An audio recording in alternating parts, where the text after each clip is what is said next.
नमस्ते। बच्चे का जबला लगभग तैयार हो चुका है। अभी इसमें फिनिशिंग बाकी है और साइड्स वगैरह लगाना, इसमें जो शोल्डर्स बोलते हैं वो लगाना बाकी है। तो आइए, जो हमने जो पिछला वीडियो में हमने देखा था, नेक तैयार की थी, अब उसके आगे का प्रैक्टिकल करते हैं। तो आइए शुरुआत करेंगे। हाँ नमस्ते। ये देखो, ये जो पट्टी हमने साइड में लगाने के लिए, स्लीव के यहाँ लगाने के लिए थी, तो वो पट्टी हमने बना ली। यहाँ पे ऐसे चाहे तो सीधी पट्टी लगा सकते हैं या फ्रिल वाली पट्टी, या फ्रिल भी कर सकते हैं, लेस लगा सकते हैं। अभी फिलहाल हम यहाँ से पट्टी, जहाँ हमने ये खचका दिया था हाथ के लिए, वहां से बराबर हम ये पट्टी लगाना शुरू कर देंगे। हाँ, खचका जो 4 इंच का खचका हमने लिया था, वहां से स्टार्ट करके दूसरे 4 इंच के खचके तक हम वो पट्टी लगाएंगे। वो लगाते समय वो दोनों हम एक साथ रखेंगे और एक पैर छोड़ के वो सिलाई डालेंगे। बिल्कुल किनारे पे हम ये सिलाई नहीं डालेंगे। ये देखो, अभी हम यहाँ स्टार्ट करते हैं। यहाँ से यहाँ तक हम वो सिलाई, पहले ये दोनों कपड़े बराबर मिला के हम सिलाई डाल देते हैं।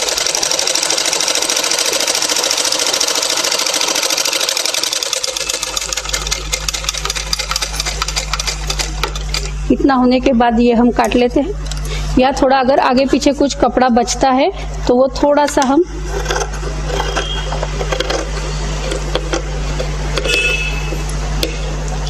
काट लेते हैं। उसके बाद फिर से वही दाब सिलाई कि ये मार्जिन के ऊपर फोल्ड करके, और फिर वही से हम और एक सिलाई इस पर डाल देंगे। अगर आप लेस या पाइपिंग लगाते हैं तो इसकी जरूरत नहीं है, एक ही सिलाई में आपका काम हो जाता है। लेकिन ये अब हम पट्टी लगा रहे हैं तो ये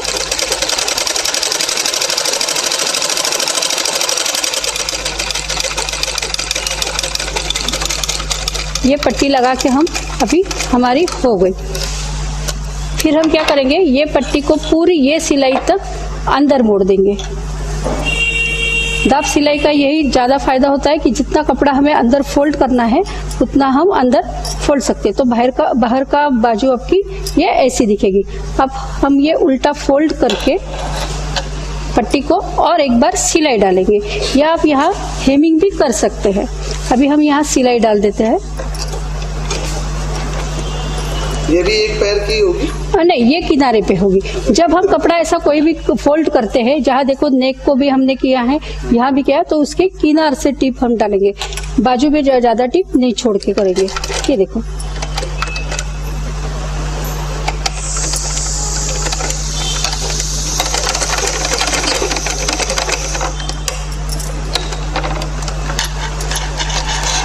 अच्छा, ये किस कारण से होता है? जैसे कभी कभी धागा नीचे से कुछ उसमें गांठ आ गई तो ये ऐसा कपड़ा खराब होता है। तो ये हमें देखना चाहिए। अगर थोड़ा सा आवाज, जो हमारा नॉर्मल आवाज आता है, उसके बाद अगर कुछ गलत आवाज आता है तो हमें तुरंत रुक के बाजू में निकाल के वो देखना चाहिए क्या हो गया। ये हम काट लेते हैं फिर यहाँ से, और नीचे की बॉबिन केस निकाल के देख लेते हैं कहीं वहाँ धागा छूटा है या कुछ अटका है। ये देखो, यहाँ थोड़ा सा धागा छूट गया था तो ये हमने फिर से बाहर ले लिया। फिर से हम लगा लेते हैं, धागा ऊपर निकाल के हम पूरी सिलाई डाल देंगे। बॉबिन से धागा अपने आप ऊपर आ जाता है? ये पकड़ते हैं हम और धीरे से एक टाका लेते हैं। तो ये दोनों धागे देखो, आप देख सकते हैं कि दोनों धागे ऊपर आ गए। फिर ये ऐसा पकड़ के हम ये पीछे डाल देते हैं और फिर सिलाई चालू कर देंगे। अब ये पर निकाल लेंगे पहले। तो दोस्तों देखा, बीच में क्या क्या टेक्निकल प्रॉब्लम आ सकते हैं, कुछ भी, वो भी आप साथ में रेक्टिफाई करते हैं। ये देखो, ये भी बराबर हम करेंगे। ऐसा थोड़ा आगे पीछे नहीं करेंगे। जहां हमने सिलाई डाली है वहीं तक ही हमारा ये फोल्ड होगा, और ये भी फोल्ड हम एक जैसा कर लेते हैं। फिर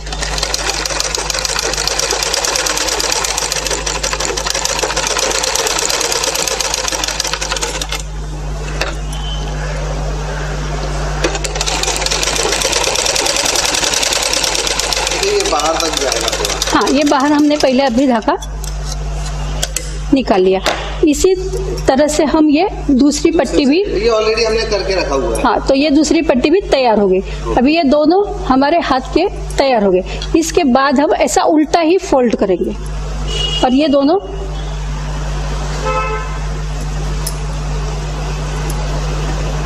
ये देखो ये ऐसा पकड़ेंगे, जहाँ तक हमने ये 4 इंच छोड़ा है वहां से पकड़ के यहाँ तक हम आधा इंच की सिलाई छोड़ के एक स्टिच डाल देते हैं। यहाँ हमें बिल्कुल कॉर्नर से पहले लेना है, फिर आधा इंच से हम नीचे तक लेंगे। यहाँ थोड़ा आगे पीछे करके रखेंगे और फिर ये देखो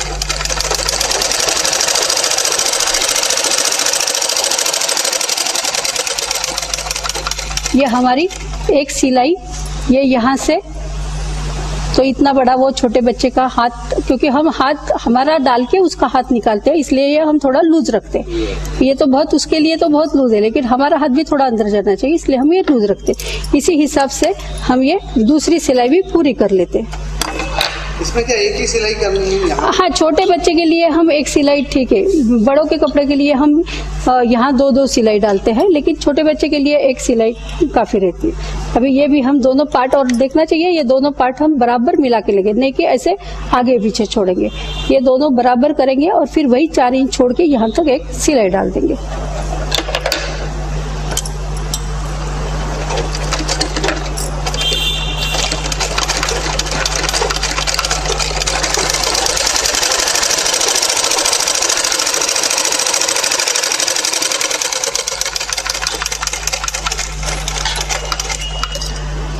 ये देखो दोनों तरफ हमने सिलाई डाल दी है। उसके बाद ये धागे जो एक्स्ट्रा धागे, हाँ, पूरा होने के बाद भी हम आराम से वो धागे काट लेते हैं, लेकिन हमें ध्यान रखना चाहिए कि वो धागे हम काटे पहनने से पहले या किसी को देने के पहले वो हम कपड़ा काट लेंगे। अभी इसके बाद ये देखो ये हमारा सीधा हो गया पूरा झबला। ये झबला भी हमारा सीधा हो गया है पूरा। अभी यहाँ नीचे का जो खुला पार्ट है तो इस पर हम लेस पाइपिंग कुछ कर सकते हैं, या इसको भी ऐसी अंदर की तरफ से डबल फोल्ड करके हम उस पर एक सिलाई डाल देंगे। तो अभी हम ये राउंड, और फिर हमेशा ध्यान में रखें कि ये पूरा हम पहले राउंड कर ले और बाद में राउंड की सिलाई करेंगे। ये पूरा राउंड हो गया है, क्योंकि अगर हम ये अलग अलग करते हैं तो कहीं अगर सिलाई में हमारे ऊपर नीचे हो जाता है तो वो प्रॉब्लम होता है। फिर एक ऊपर एक आखिरी नहीं करनी है। हाँ, तो अगर आगे पीछे आपका हो भी गया तो एक साइड से आप काट लेंगे बराबर लेवल में और ये फिर बाद में फोल्ड करेंगे। तो अभी हम ये बीच पे से ये देखो आधा इंच, जो हमने 1 इंच लिया था ना, तो आधा इंच का फोल्ड 2 बार करके हम इस पर सिलाई, ये भी हम बॉर्डर से सिलाई लेंगे इसकी, ना कि ज्यादा बीच में।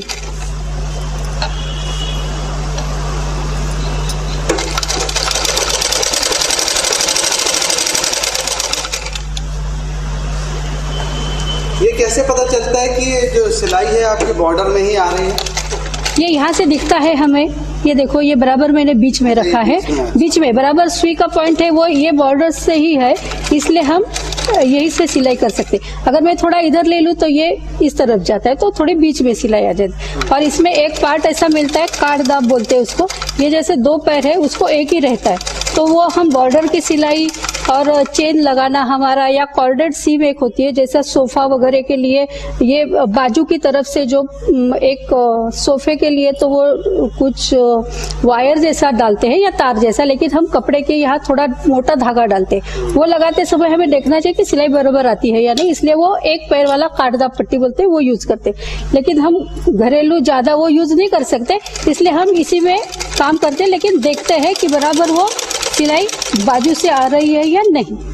जैसे जैसे आप प्रैक्टिस करते जाएंगे तैसे वैसे वैसे आपको पहले तो हम जो नए वाले हैं उनको ये पहले हाथ से सब करके लेना चाहिए और बाद में उस पर सिलाई डालनी चाहिए, क्योंकि अगर हमें हाथ से सब रफ करके रखते हैं तो हमें मशीन पे बैठने के बाद जल्दी से हम सिलाई उसकी डाल सकते हैं।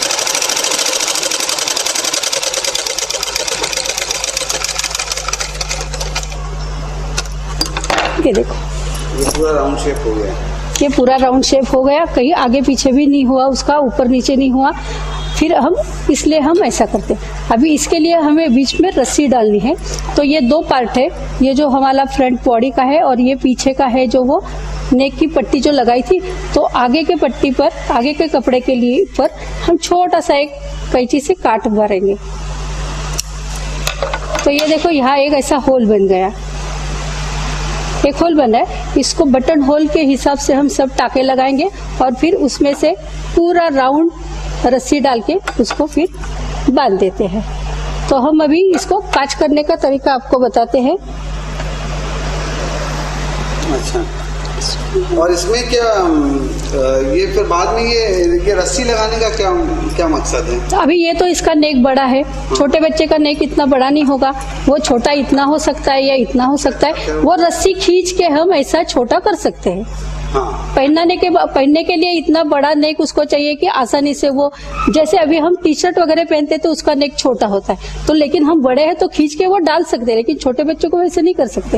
इसलिए इसके अलावा कुछ भी लेस वगैरह भी डाल सकते हैं? हाँ, लेस डाल सकते हैं, यहाँ लेस डाल सकते हैं, नीचे वगैरह जो आते हैं। नहीं, इलास्टिक इसमें नहीं डालेंगे। अच्छा, नेक के लिए इलास्टिक नहीं डालेंगे, क्योंकि छोटे बच्चे को वो इलास्टिक बहुत अगर टाइट हो गया तो प्रॉब्लम आ सकती है, इसलिए इसमें रस्सी ही डालेंगे, या ऐसी पहले ही चूनट डाल के फिर हम जैसे नेफा लगाते हैं साड़ी पेटीकोट या सलवार को या पैंट को जैसे बेल्ट लगाते हैं, वैसा एक छोटा बेल्ट लगा देते हैं और उसको रस्सी बना देते हैं। लेकिन नेक तो उसका फिर बड़ा ही होना चाहिए, बिल्कुल हमारे कट टू कट नेक के जैसा वो नहीं लेते। अभी ये देखो, ये हम यहाँ काज बनाना सीखेंगे। ये देखो, हमने ये काटा है, ये पहले से हम ऐसी सुई निकाल लेंगे, फिर ऊपर के ऊपर से ही हम देखो, ये सिर्फ ऊपर का कपड़ा हम नीचा कपड़ा इसमें नहीं लेंगे हम।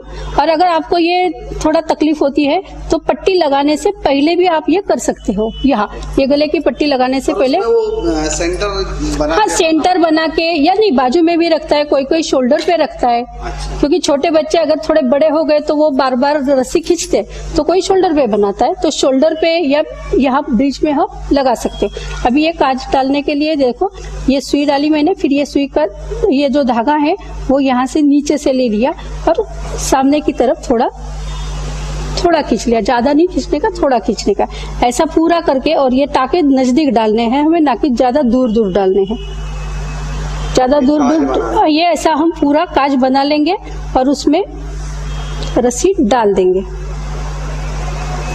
अच्छा मैम, ये हाथ की सिलाई करते समय क्या कुछ विशेष सावधानियां रखना होती है? हाँ, ये नीचे एक तो नहीं जाना चाहिए कपड़े में, ऊपर के ऊपर को ही आना चाहिए। और हमारे उंगली को नीचे जो हमने उंगली पकड़े उसको भी ये सुई नहीं लगनी चाहिए। इसके लिए वो अंगुस्तान भी लगाते हैं, लेकिन अंगुस्तान पहली बार जब हम लगाते हैं और सिलाई करते हैं तो हमें थोड़ी दिक्कत आती है, हमें इतना उसकी प्रैक्टिस नहीं रहती, तो बीच बीच में हमें लगता है कुछ हमारा प्रॉब्लम आता है। लेकिन आपको अगर प्रैक्टिस है तो आप पहन सकते हैं, नहीं तो ये सावधानी लेनी चाहिए कि सुई हमारे हाथ को चुभेगी नहीं। ऊपर के ही पार्ट को सिर्फ हम ये कांच का टाका बना देते हैं।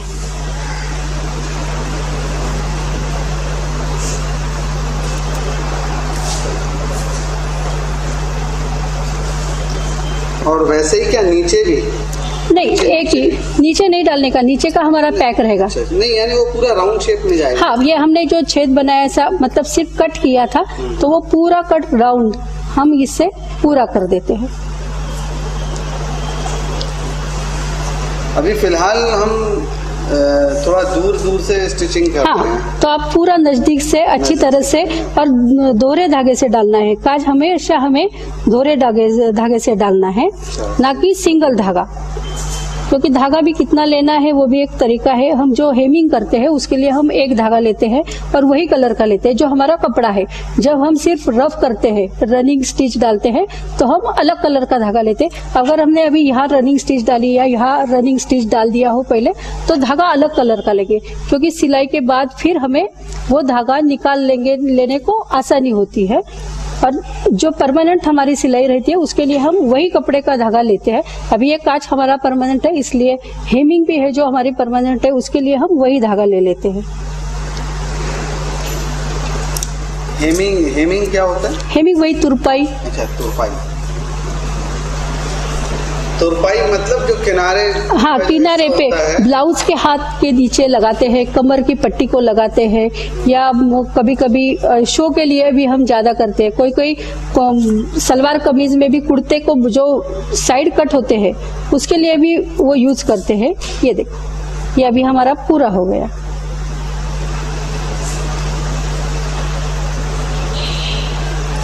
ये कांच तैयार हो गया। अभी हम इसको ये, अच्छा, ये नाड़ी डालने का भी कुछ विशेष तरीका रहता है क्या?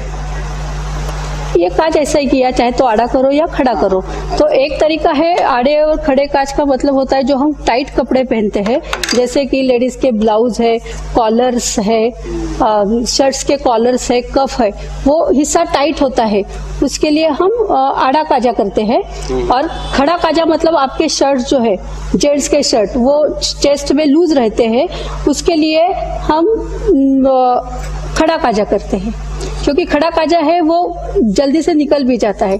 तो फिर हमने अगर टाइट कपड़े को खड़ा काजा किया तो वो बटन बार बार निकल जाएगा। इसलिए अगर इसको नाड़ी को डालना है तो कैसे डालें? हाँ, ये देखो हमने तो पहले से ही नाड़ी बना के रखी है। वो नाड़ी के लिए एक नाड़ी पट्टी मिलती है या पिन मिलती है, मतलब हमारी सेफ्टी पिन रहती है। वो सेफ्टी पिन हम यहाँ लगाएंगे और पूरा यहाँ से यहाँ तक हम वो नाड़ा डाल देंगे। तभी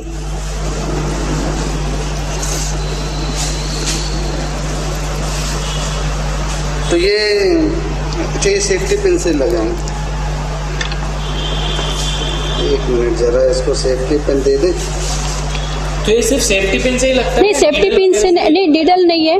उसके लिए हमें एक नाड़ी पट्टी लेके भी बोलते हैं। वो प्लास्टिक के या स्टील मटेरियल में पट्टी एक ऐसी आती है, उसको पीछे की तरफ थोड़ा छेद रहता है, उसमें नाड़ी डाल के, ये देखो मैंने भी पिन लगा दी है। ये पिन मैंने, ये देखो, ये छेद के अंदर मैंने घुसा दी और फिर ये हम पूरा ऐसा घुमा के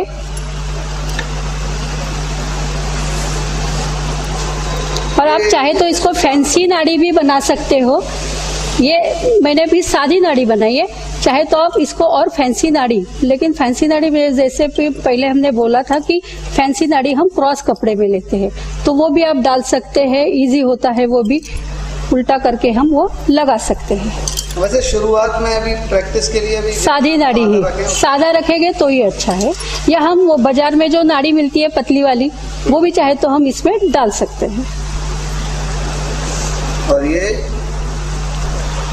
लगभग चली गई नाड़ी, चली गई, हो गया पूरा। अभी बच्चे का जबला भी लगभग शेप में दिखने लगा। हाँ, अभी आपको समझ में आ जाएगा, क्योंकि पहले कुछ हमें, ये देखो यहाँ तक हम आ गए, यहाँ से हमने ये नाड़ी निकाल दी, ये देखो हो गया। और फिर हम ये नाड़ी थोड़ी बड़ी रखेंगे।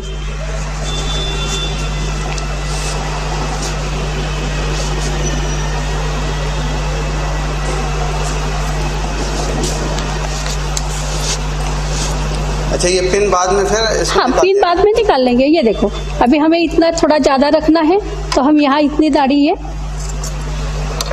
काट लेते हैं। अच्छा। देखो, और पहनने के ये हम सर से पहले डाल लेते बच्चे को, और अभी फिर हमें जितना टाइट करना है उतना टाइट करके ये थोड़ा थोड़ा इधर उधर ऐसा पकड़ के, ये देखो, और फिर यहाँ हम एक छोटी सी नॉट डाल देते हैं, छोटा सा, जैसा हम रिबन का फूल डालते हैं।